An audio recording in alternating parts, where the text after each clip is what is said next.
بسم الله الرحمن الرحیم. سلام و عرض احترام خدمت همه شما عزیزان. امیدوار هستم که جور و صحتمند باشید. باز هم عبدالرازق عادل هستم در خدمت شما. موضوع درس امروزی ماست در ارتباط با وجه التزامی در زبان فرانسه در زمان حاضر. البته در درس قبلی ما نیز روی موضوع وجه التزامی در زبان فرانسه یعنی سوبجانکتیف صحبت نموده بودیم. ما فهمیدیم که ما چگونه یا چی وقت ما سوبجانکتیف یا حالت التزامی در زبان فرانسه را به کار میبریم. البته ما قبلا تشریح نمودیم در درس قبلی، اگر شما متوجه شده باشین، وقتی ما سوبجانکتیف را یعنی وجه التزامی در زبان فرانسه را به کار میبریم که ما از شک و تردید مثلا صحبت بکنیم، از عدم یقین صحبت بکنیم، یا از احتمالات یا از مثلا فرضیه ها صحبت بکنیم، یا روی یک موضوع ما نظر بدهیم. در این حالت ها یا بعضی افعال داشتیم که مثلا شک و تردید بیان میکرد، ترس و هراس را بیان میکرد، مثلا شرم بیان میکرد و امثال از یک در دست قبلی برای شما تشریح کردم. یا عباره داشتیم از قبیل الفوکو. اینها میتونست که فعل ما را به شکل سوبجانکتیف تبدیل بکنه. حالی ما روی چند تا افعال بی قاعده صحبت میکنیم. در زمان حاضر شما متوجه باشین ما داریم که مثلا فعل پووار، داریم فعل وولوار یعنی خواستن. شما توجه بکنین وولوار پووار به معنی توانستن یعنی توانستن، وولوار به معنی خواستن. شما توجه بکنین خواستن. و مثلا داریم فعل چی؟ فعل فیر انجام دادن و فعل الی به معنای رفتن. شما توجه بکنیم ما روی از 4 تا فعل مثلا میخوایم صحبت بکنیم در زمان حاضر. البته منظورم است ما اینجا میخوایم ضمایر را بنویسیم، ضمایر شخصی فاعلی را داریم جو، داریم تو و داریم وو و داریم نو، داریم ایل یا مثلا داریم ال، داریم اون، یا جمع غایب مثلا می نویسیم ایل یا ال. شما توجه بکنید که ما قبلا هم روی از این موضوع صحبت کردیم. حالا میخوایم هم روی این افعال بی قاعده صحبت بکنیم. البته ما گفتیم وقتی ما سوبجانکتیف و کار برده میتونیم که از شک و تردید صحبت بکنیم، یا عباره داشتیم از قبیل مثلا ایلفوکو داشتیم. چی داشتیم؟ ایلفوکو. ایلفوکو یعنی باید. ایلفوکو، ایلفوکو باید. ما روی این موضوع صحبت میکنیم. مثلا فعل پووار چی میاد؟ از پووار شکل عادیش جو peux, tu peux, vous pouvez, nous pouvons میامد. اما شکل سوبجانکتیف زمانی که ما این عباره را داشته باشیم بینان این شکل فعل ما تغییر میکنه. از پود تغییر میکنه چی؟ پویس میشه. Il faut que je puisse. Il faut que tu puisses میشه. چی میشه؟ Il faut que tu puisses. Il faut que vous puissiez میشه. شما توجه بکنید il faut que nous میشه puissions. اینا puissions. il faut qu'il یا il faut qu'elle. پس در این قسمت شما اگر توجه بکنید در اینجا il faut اکسان میگیریم به خاطر که حرف ویل شروع شده است. il faut qu'il چی میشه؟ puisse. il faut qu'il یا elle چی میشه؟ puisse. البته شکل جمعش این حالت سوبجانکتیف میشه. چه معنا میده؟ من باید بتوانم، تو باید بتوانی، شما باید بتوانید، ما باید بتوانیم، او مرد یا او زن باید بتواند. اما حالت التزامی در زبان فارسی اگر صحبت بکنیم که ما اول فعل پسوند ب میگیم، باید که بخورم، باید که بنوشم. اینمی حالت التزامی در زبان فرانسوی ما به این شکل داریم. افعال با قاعده ما قبلا برای شما تشریح کرده بودیم که گروه اول چه قانون داشت در سوبجانکتیف و گروه دوم چه قانون داشت. اون در درس قبلی ما خوانده بودیم. حال تعداد افعال به قاعده ما روش کار میکنیم. به او دلیل شما توجه بکنیم. مثلا از فعل vouloir میگیریم، من باید بخواهم. چی میگیم؟ il faut que je veuille میشه. شما توجه بکنید il faut que je veuille، il faut que tu veuilles میشه. سعی کنیم il faut que vous vouliez میشه. il faut que vous vouliez. il faut que nous voulions. il faut que nous voulions میشه. و il faut qu'il یا elle یا on veuille. شما توجه بکنید پس همون حالت میگیره veuille. و il faut qu'il یا elle veuille. پس این حالت چی میشه؟ سوبجانکتیف میشه. پس در این قسمت شما توجه بکنید که il faut que je veuille من باید بخواهم il faut que tu veuilles تو باید بخواهی il faut que vous vouliez میشد. در حالت عادی شما متوجه باشین vous voulez میشد. در حقیقت ما اینی را نداشتیم، این را نداشتیم در اینجا، این را نداشتیم. حالت عادیش مثلا چی میشد؟ و. اگر شما توجه کرده باشین قبلا ما وقتی از حالت سوبژانتیو و کار میبریم که ما عبارات داشته باشیم، یا در درس قبلی برای شما ما اینو تشریح کردیم به او خاطر. یا بود حالت چی فعل ولوار. میریم در فعل چی را روش کار میکنیم دوستا؟ فعل فعل کار میکنیم. فعل مثلا چی میشه؟ il faut que je fasse، من باید انجام بدم. سکن فعل با فاس تبدیل شد. اصلا فعل بود. je fais، tu fais، vous faites، nous faisons بود به شکل. پس اینا چی میگیم؟ il faut que tu fasses. فاس به معنی انجام دادن. تو باید انجام بدی. شما باید انجام بدید. سکن چی میشه؟ il faut que vous fassiez. و il faut que چی میشه؟ nous fassions. در این قسمت il faut que nous fassions. و il faut qu'il y a elle چی میشه در این قسمت؟ فاس. در حالت سوبژانتیو در حقیقت ای با چی گردان میشه؟ مثل ضمیر فاعلی شخصی جو باره. il y a elle چی میشه؟ فاس. فاس. پس ما اینا لی اگر ما بگیریم چی را صرف بکنیم؟ فعل علی را. من باید بروم چی میگی؟ il faut que j'aille میشه. اما اگر دوستی ما باید اگر به یک قسم جمله بگه اشتباه است. il faut que je vais اشتباه است.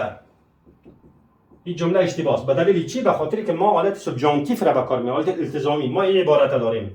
اگر ما عبارت نداشته باشیم به کار برده میتونیم. بنابراین ما حال چی میگیریم؟ حال چه قسم اسپل میکنیم؟ il faut que j'aille میشه. سعی کنیم به این قسمت il faut que j'aille. il faut que tu ailles. تو باید بری. سعی کنیم این دو دانه ال که از تلفظ نمیشه دوستا. دو دانه ال که اینجا است ما چی میکنیم براتون؟ این قسمت این تلفظ نمیشه.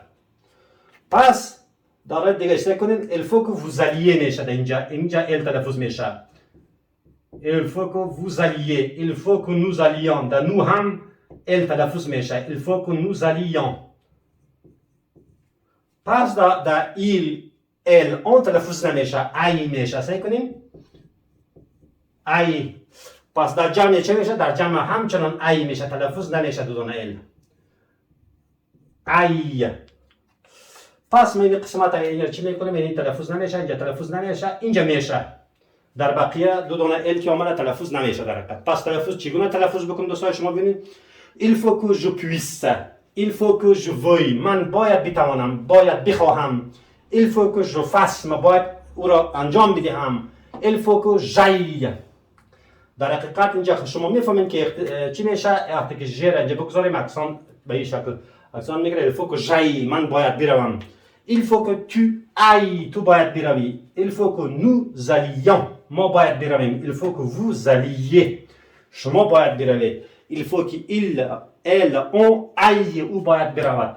il faut qu'il y a elle aille. تلفظ میشه. پس شما تلفظش هم فهمیدین. سعی کنید چی میشه؟ il faut que je puisse. il faut que tu puisses. il faut que vous puissiez. il faut que nous puissions. il faut qu'il y a elle puisse. il faut qu'il y a elle puisse. il faut que je veuille. اینجا هم که شما میبینید در حقیقت دو دانه ال تلفظ نمیشه. il faut que tu veuilles. تو باید بخواهی. اینجا هم دو دانه ال تلفظ نمیشه. il faut que vous alliez. یک دانه ال گرفته. il faut que nous allions. ما باید بخواهیم. il faut qu'il veuille. اینجا هم دو دانه ال تلفظ نمیشه. il faut qu'il y a elle veuille. آنها باید بخواهند. همچنان این فاس، فاس، فاسیه، فاسیون، فاس، فاس. البته افعال چی هست در حقیقت دوستا؟ افعال بی قاعده هستند اینا. ما یک فعل دیگر هم برای شما اینجا صرف میکنم که ما میخوایم به عوض این فعل pouvoir savoir بگیریم در اینجا جای با جای بکنم. فعل savoir یعنی دانستن. شما توجه بکنین فعل pouvoir شما فهمیدین فعل savoir این دفعه میگیریم. savoir به معنای دانستن. دانستن یعنی در حالت ساده چه قسم گردان میشد؟ je sais, tu sais, vous savez, nous savons, il y a, elle sait, ils savent میشد. اما در حالت سوبژانتیو زمانی که ما جمله را می داشته باشیم پس چی میگه؟ il faut que je sache. من باید بدانم. ترجمهش چی میشه؟ من باید بدانم. اینمی کلمه بی که از حالت التزامی در زبان فارسی است. در حقیقت ما این بی را که استفاده کردیم در حقیقت بدانم برای همه در ترجمه همه ترجمه از اینها را که در صرف افعال شما میبینید ما بی را باید اضافه کنیم. شما باید بدانید اینمی حالت ما میخوایم در زبان فرانسوی روش کار بکنیم. سعی کنیم il faut que tu saches تو باید بدانی یک دانه اسم میگیره به هر حال در صرف خود il faut que vous سعی کنید il faut que vous sachiez میشه اینجا شما باید بدانید یک اضافه میشه در جمع یک اضافه میشه il faut que nous sachions ما باید بدانیم سعی کنید و il faut qu'il y a elle on sache باید بداند و باید بدانند جمع است نه باید آنها بدانند پس چی میگیریم il faut qu'il y a elle sache شما توجه بکنید این قسمت این فعل دانستن چه در حقیقت savoir بدونی در نظر داشته سوبجانکتیو ما این قسم صرف نمی کنیم در حقیقت ما چی میشد مثلا میگیم این اگر در نظر نگیریم چی میشه je sais tu sais vous savez nous savons میشه به این شکل اما وقتی که ما سوبجانکتیو صحبت میکنیم حالتی فعل savoir از se تبدیل میشه به sache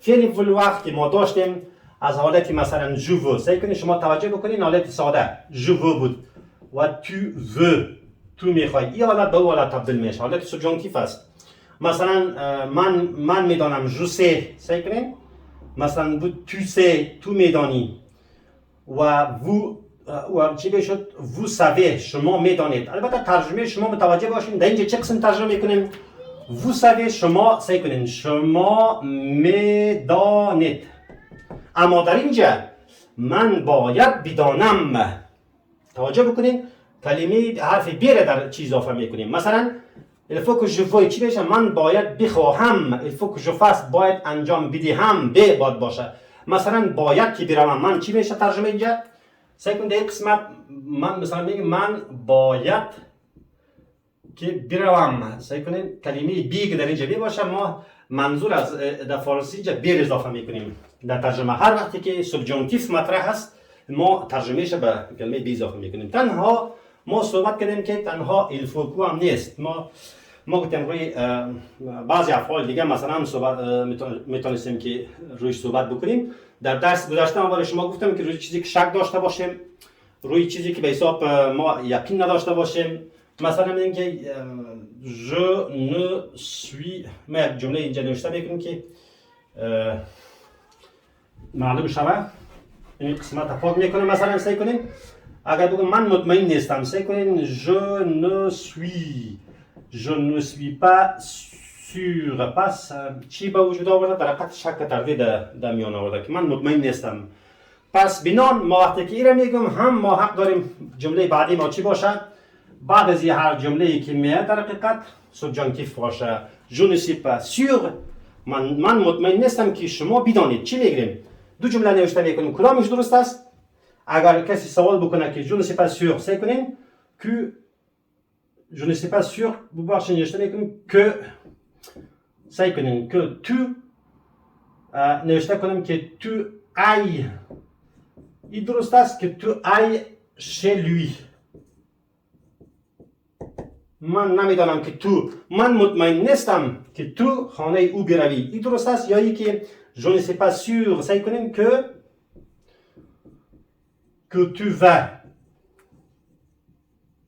chez lui پس ما جمله را در اینجا بررسی میکنیم که در اینجا جمله دومی اشتباه است چرا اشتباه است به خاطر که ما اینجا کلمه داریم که جمله را به این شکل تبدیل میکنه به حالت التزامی در میاره این وقتی درست بود که ما این جمله را نداشتیم بنان وقتی که این جمله موجود شد برای ما ضرور است که حالت التزامی به کار ببریم چرا که ما از حالت تردید صحبت کردیم گفتیم ما در اون وقت میتونیم که از حالت سوبجانکتیو صحبت بکنیم این حالت امریه که الفوکو بود برای شما تشریح کردم مثلا دیگه اگر یک جمله برای شما بگم اینجا دو جوابه باشه مثلا بگم که در این قسمت je doute من شک دارم je doute que tu سعی کنین که vous میگیریم که vous sachiez میشه یا ای که que vous sachiez ce sujet سعی کنین ce sujet من شک دارم که شما این موضوع را بدانید یا یک قسم درست میاد. شما توجه بکنید. یا یک قسم بگم که je doute que vous سعی کنید که vous savez ce sujet. پس کدام جمله درست است در فکر شما؟ ما که اینجا بررسی بکنیم بناهن جمله اولی درست است، دومی اشتباه است. به دلیل چی که ما اینجا در اینجا که ما عباره داشتیم یا جمله را داریم که ما جمله بعدی ما را به شکل التزامی تبدیل میکنه. و جمله چی است که شک و تردید بیان میکنه. je doute من شک دارم. اگر این جمله را منفی کنم که من شک ندارم بنان کدام جمله درست می باشد. در اون حالت شما توجه بکنید. اینجا در امیدوار هستم در قسمت باریکی توجه بکنید. مثلا میگم سعی کنین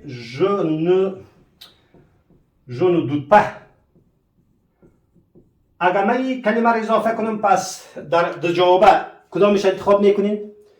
کدامش مثلا انتخاب میکنین؟ پس این جمله این درست است. چی میشه؟ که vous savez میشه. که vous savez ce sujet. چرا؟ دلیل است که در اینجا ما شک و تردید از بین رفت. در جمله که میگه گفتم من شک ندارم نوشته. اینجا نوشته شد که من شک ندارم. اینجا که شک داشتی بنان جمله به این حالت تبدیل شد. چون که حالت التزامی وقتی استفاده میشه که شک و تردید به بار بیاره. از عدم یقین صحبت بکنه یا جمله باشه که مثلا شرم احساس چیزا را بیان بکنه. اینا هم سوبجانتیو تغییر میده. یا نظر بدیم برای چیزی فکر میکنیم فکر نمیکنم. شما توجه بکنید قسمت ده. پس در این جمله وقتی که ما میگیم این جمله درست است. این جمله را ما نمیتونیم به کار برده. چرا؟ به خاطر که اینجا عدم چی شده در حقیقت شک نداری، مطمئن شده، اینجا اطمینان حاصل کرده. به این دلیل بازم یک جمله برای شما نوشته میکنم. دوستا امیدوار هستم که در این قسمت شما پی برده باشید. مثلا من فکر میکنم. اگر بگیرم من فکر میکنم سعی کنین je pense que tu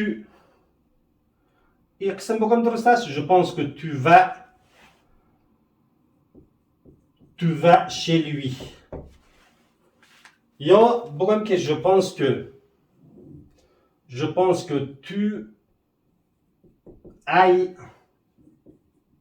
chez lui. ما قبلا امرای فعل سه دونه افعال استثنایی داشتیم که ما گفتیم افعال خواک بود، افعال مثلا پانسه بود، چیزی که در موردش فکر میکردیم افرمی بود.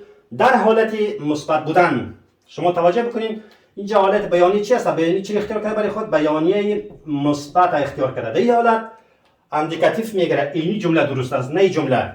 در صورتی که جمله ما چیزی که ما نظر بکنیم سه دونه افعال داشتیم پانسه، خواک و افرمی داشتیم. اگر منفی بگیریم باز این درست است. سعی کنین اگر من فکر نمی کنم سعی کنین je ne در درس قبلی تشریح کرده بودم je ne pense pas ببخشیم qu'il یا que tu میگیریم. پس میگیریم چی میشه؟ کدام جمله درست است؟ این درست است. این اشتباه میاد. چرا؟ به خاطر که اینجا در حقیقت این جمله بیانی منفی است. در حالت سوالی مثبت هم قانون داشت. در درس قبلی برای شما تشریح کرده بودم.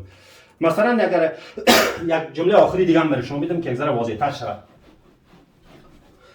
این حالی مثلا اگر جمله مثلا بگه که من دوست دارم سعی کنین این احساس است نه دیگه j'aime que tu دوست دارم که تو آنجا بروی. j'aime que tu این قسم میشه سعی کنین j'aime que tu ای درست است یا که j'aime سعی کنین شما توجه بکنین j'aime que tu y vas. کدام از این جمله درست است؟ در حقیقت ما اگر توجه بکنیم جمله اولی درست است. به خاطر چی؟ که اینجا ما فعلی داشتیم لیست افعال را برای شما در درس قبلی داده بودم که هر چیزی که ما از احساس خود را بیان بکنیم در اون حالت ما سوبجانکتیو به کار میبریم. سوبجانکتیو چی است؟ یادت است. پس هر کسی که جمله را میگه این جمله اشتباه است. چرا که ما اینجا فعل ایمی داریم. یا مثلا avoir honte برای شما گفته بودم. avoir honte یعنی شرم داشتن. پس یا میگه احساس است. اگر من استفاده بکنم یا در جمله باید سوبجانکتیو به کار برم چی بگم؟ اگر بگم من شرم دارم سعی کنین j'ai honte. سعی کنین j'ai honte که پس توی یای میشه یا که توی و این جمله اولی درست است که تو یی ای میشه. چرا؟ به خاطر از اینکه ما چی داریم در اینجا؟ ما اینی فعل اول آن داشتیم که احساس را بیان میکرد. در اینجا ما افعال داشتیم که احساس را بیان میکرد و نظر را بیان میکرد و همچنان شک و تردید و عدم یقین و عباره از قبل الفکور را برای شما بیان کرد و بقیه افعال هم انشالله که برای شما خواهیم داد. لیستی بسیار زیاد است و خود شما هم میتونید در اینترنت سرچ بکنید. هر کسی سوالی داره دوستای در مورد حالت التزامی در زبان فرانسه ما در خدمت هستیم. در کامنت سوالات خود بنویسند. لطفاً چینل ما را هم سابسکرایب کنید و السلام علیکم و رحمت الله و برکاته.